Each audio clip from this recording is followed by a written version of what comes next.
12 जून की दोपहर गुजरात के अहमदाबाद एयरपोर्ट से एक बोइंग विमान उड़ान भरता है। ये एयर इंडिया की इंटरनेशनल फ्लाइट थी और इस फ्लाइट में कुल 242 लोग सवार थे। लेकिन उड़ान भरने के महज 30 सेकंड के भीतर ही वो प्लेन क्रैश कर जाता है। हादसा इतना भयानक था कि विमान में सवार 141 लोगों की जान चली जाती है। लेकिन यही नहीं, हादसा एक मेडिकल कॉलेज हॉस्टल की बिल्डिंग पर हुआ जिसमें कई छात्र उस वक्त लंच कर रहे थे।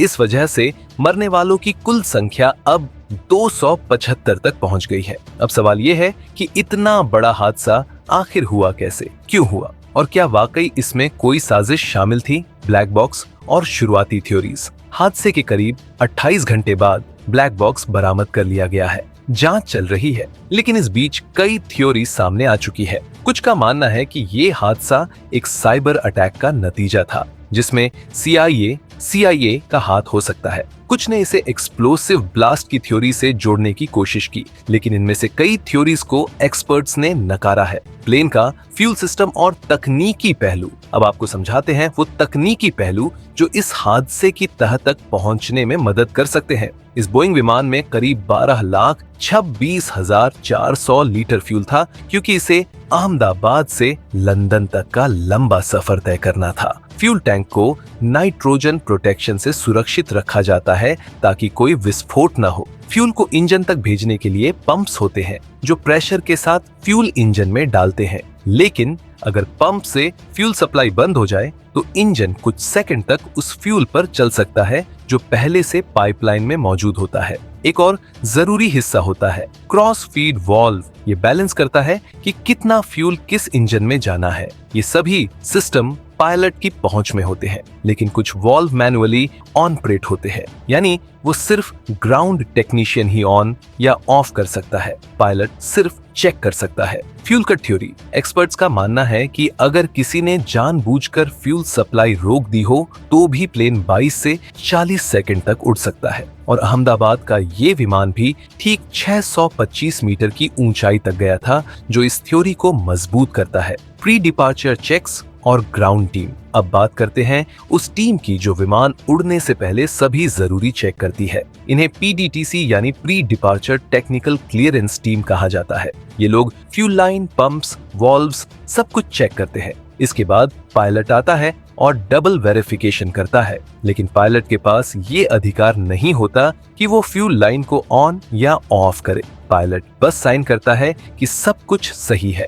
अब यहाँ से शक की सुई घूमती है, क्या किसी ने जानबूझकर फ्यूल सप्लाई बंद कर दी थी, और अगर हाँ तो वो कौन था? अब आते हैं सबसे बड़े सवाल पर, तुर्की का कनेक्शन एक साजिश की परतें खोलता हिस्सा। भारत में एयरपोर्ट्स की सुरक्षा और कार्गो हैंडलिंग जैसी जिम्मेदारियां जितनी संवेदनशील होती हैं, उतनी ही छुपी हुई भी। और इसी छुपे हुए हिस्से में शामिल है एक तुर्की की कंपनी सेलिबी एविएशन, जो भारत के कई बड़े एयरपोर्ट्स पर कार्गो संचालन करती रही है। यही कंपनी अहमदाबाद एयरपोर्ट पर भी सक्रिय थी। अब सुनिए कहानी की परतें। 20 मई 2025 को भारत ने ऑपरेशन सिंदूर नाम से एक गुप्त सैन्य मिशन अंजाम दिया था, जो जम्मू कश्मीर के अनंतनाग और कुपवाड़ा में पाकिस्तानी आतंकियों के खिलाफ किया गया था। ऑपरेशन सफल रहा, लेकिन उसी समय तुर्की ने खुलकर पाकिस्तान का साथ देने वाला बयान दे दिया। तुर्की के इस खुले समर्थन ने भारत के डिप्लोमैटिक सर्कल में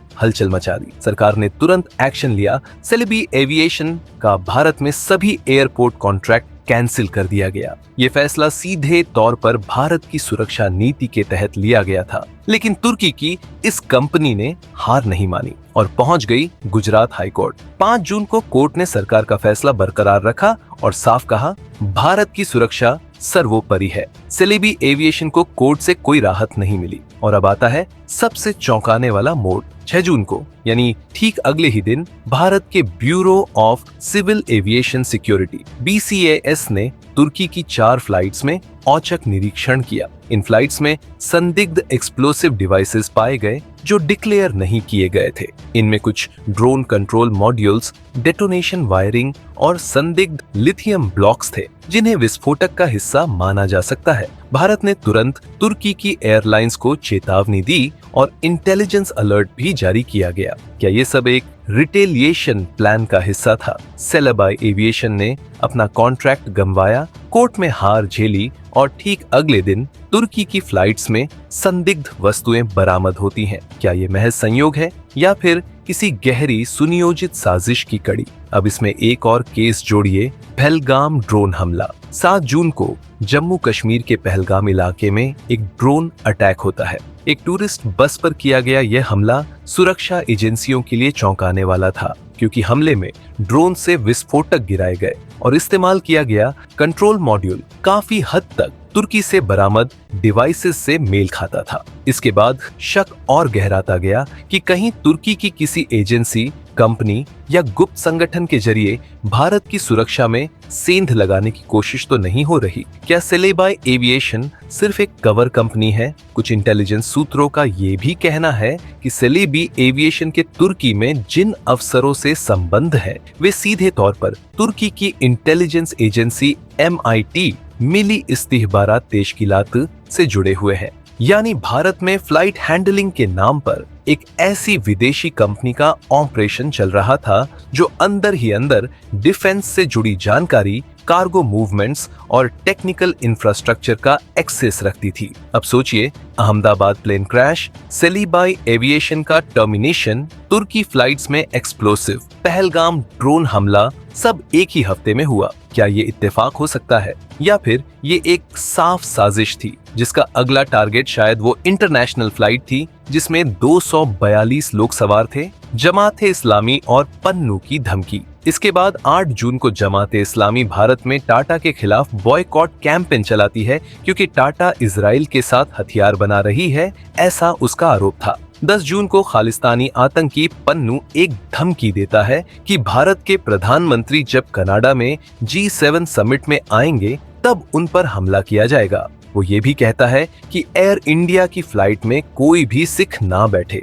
क्योंकि इसे टाटा ऑपरेट करता है। अब जोड़िए सारे डॉट्स। 20 मई को कोर्ट केस, 5 जून को कोर्ट का फैसला, 6 जून को तुर्की फ्लाइट्स में एक्सप्लोसिव मिलना, 8 जून को टाटा का बॉयकॉट, 10 जून को पन्नू की धमकी और 12 जून को क्रैश। क्या ये महज एक इत्तेफाक है या किसी सोची समझी साजिश का हिस्सा? CIA थ्योरी कमजोर लेकिन तुर्की पर सवाल कायम। जहां एक तरफ CIA की थ्योरी कमजोर लगती है, वहीं तुर्की की भूमिका पर सवाल उठना लाजमी है। खुद तुर्की की ओर से सफाई आई है कि वो सिर्फ 777 विमान को सर्विस देती है, न कि इस 787 ड्रीमलाइनर को। लेकिन सवाल ये है कि उसका स्टाफ तो एयरपोर्ट पर था, उसकी एंट्री थी। क्या उसके किसी अधिकारी ने फ्यूल टैंक से छेड़छाड़ की? जांच का इंतजार है, लेकिन सवाल बहुत है। अब बस यही जानना जरूरी है कि आखिरी बार फ्यूल टैंक के पास कौन गया था? क्या सेलेबी एविएशन का कोई कर्मचारी प्लेन के पास देखा गया?